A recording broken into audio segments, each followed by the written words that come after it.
Hino nacional e parnasianismo. A história do hino nacional do Brasil é recheada de fatos interessantes, mas infelizmente pouco divulgados. Tradicionalmente, o que sabemos sobre o hino é referente dos autores da letra e da música. É importante ressaltar que a canção representa uma nação, como o hino nacional do Brasil, exalta fatos acontecidos, simboliza todas as lutas por ela passadas, carrega a identidade de um povo e a grande responsabilidade de ser o porta-voz da nação brasileira para o mundo. A letra foi escrita por Joaquim Osório Duque Estrada e a música foi elaborada por Francisco Manuel da Silva.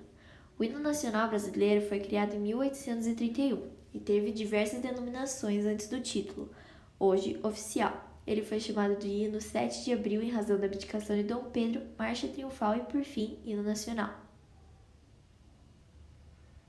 Joaquim Osório Duque Estrada foi poeta, crítico literário, professor, ensaísta brasileiro. Seu primeiro livro, um livro de poemas, foi Alvéolos, conhecido pela autoria da letra do hino nacional brasileiro e sua criatividade de crítico literário na imprensa brasileira do início do século XX. Ele nasceu em Pátio dos Alferes, então município de Vassouras, Rio de Janeiro, no dia 29 de abril de 1870. Francisco Manuel da Silva foi maestro e compositor brasileiro, nascido no Rio de Janeiro, autor do hino nacional brasileiro e que teve grande destaque na vida musical do Rio de Janeiro no período compreendido entre a morte do padre José Maurício e a ascensão de Carlos Gomes. Escreveu uma melodia patriótica que se transformou no hino nacional brasileiro, considerado por muitos como um dos mais belos do mundo. O hino deve sua força e intensa beleza à sensibilidade artística e ao engajamento de seu autor nas manifestações civis pela afirmação nacionalista de independência que forçou Pedro I a abdicar ao trono brasileiro. Parnasianismo, características em comum com o hino nacional. O parnasianismo foi um movimento literário que surgiu na França no final do século XIX, tendo como principal bandeira a oposição ao realismo, movimento que ocorreu neste contexto. No Brasil, esse movimento opunha-se principalmente ao romantismo, já que, apesar dos ideais românticos terem dado lugar ao realismo e ao naturalismo, na prosa ainda eram fortes suas características na poesia. Assim, os poetas parnasianos incorporaram em suas produções poéticas traços que se opunham diretamente à poesia romântica.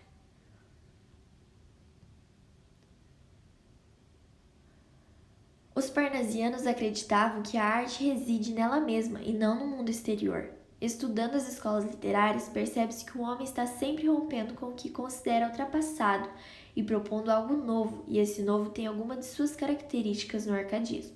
O movimento parnasiano distancia-se da realidade e não tem como objetivo artístico tratar de problemas sociais e humanos, e sim alcançar a perfeição na construção de rimas, métrica, equilíbrio, imagens e vocabulário culto, com referências a personagens da mitologia e o equilíbrio formal.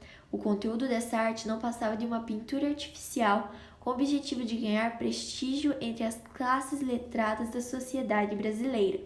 A letra do hino nacional brasileiro foi escrita por Joaquim Osório Duque Estrada, segue o estilo parnasiano, o que justifica a presença de uma linguagem culta e inversões sintáticas que dificultam a compreensão. Algumas interpretações dos trechos do hino nacional. Ouviram do Ipiranga as margens plácidas de um povo heróico brado retumbante, e o sol da liberdade em raios fúlgidos brilhou no céu da pátria nesse instante. Este trecho faz referência à independência do Brasil em 7 de setembro de 1822. Nessa data, Dom Pedro I teria gritado independência ou morte nas margens do rio Ipiranga, em São Paulo. Se o penhor dessa igualdade conseguimos conquistar com braço forte, em teus seios a liberdade desafia o nosso peito à própria morte.